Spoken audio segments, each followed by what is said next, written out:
उत्पत्ति 23:1। सारा तो 127 वर्ष की आयु को पहुंची, और जब सारा की इतनी आयु हुई 2, तब वह किर्यतबा में मर गई। ये तो कनान देश में है, और हेब्रोन भी कहलाता है। इसलिए अब्राहम सारा के लिए रोने पीटने को वहां गया।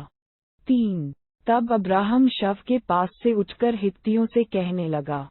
4, मैं तुम्हारे बीच अतिथि और परदेशी हूँ।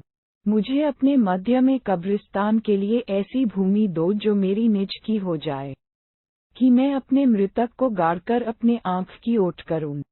5, हित्तियों ने अब्राहम से कहा। 6, हे हमारे प्रभु, हमारी सुन, तू तो हमारे बीच में बड़ा प्रधान है। हमारी कब्रों में से जिसको तू चाहे उसमें अपने मृतक को गाड़।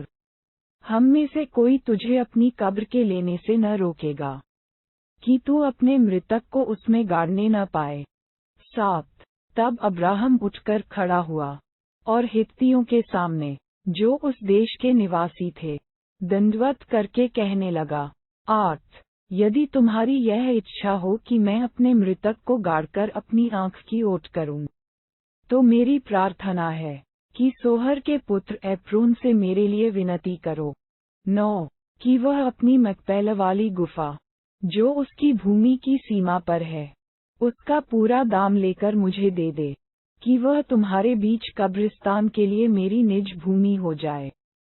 10, एप्रोन तो हित्तियों के बीच वहां बैठा हुआ था, इसलिए जितने हित्ती उसके नगर के फाटक से होकर भीतर जाते थे, उन सभी के सामने उसने अब्राहम को उत्तर दिया। 11, हे मेरे प्रभु, ऐसा नहीं, मेरी सुन, वह भूमि मैं तुझे देता हूँ, और उसमें जो गुफा है, वह भी मैं तुझे देता हूँ। अपने जाति भाइयों के सम्मुख मैं उसे तुझको दिए देता हूँ, अतः अपने मृतक को कब्र में रख। 12, तब अब्राहम ने उस देश के निवासियों के सामने दंडवत किया। 13, और उनके सुनते हुए एप्रोन से कहा, यदि तू ऐसा चाहे, तो मेरी सुन, उस भूमि का जो दाम हो, वह मैं देना चाहता हूँ, उसे मुझसे ले ले, तब मैं अपने मुर्दे को वहां गाड़ूंगा। 14, एप्रोन ने अब्राहम को यह उत्तर दिया।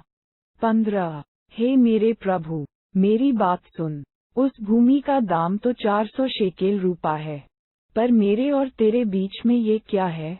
अपने मुर्दे को कब्र में रख। 16, अब्राहम ने एप्रोन की मानकर उसको उतना रूपा तौल दिया, जितना उसने हित्तियों के सुनते हुए कहा था, अर्थात 400 ऐसे शेकेल जो व्यापारियों में चलते थे।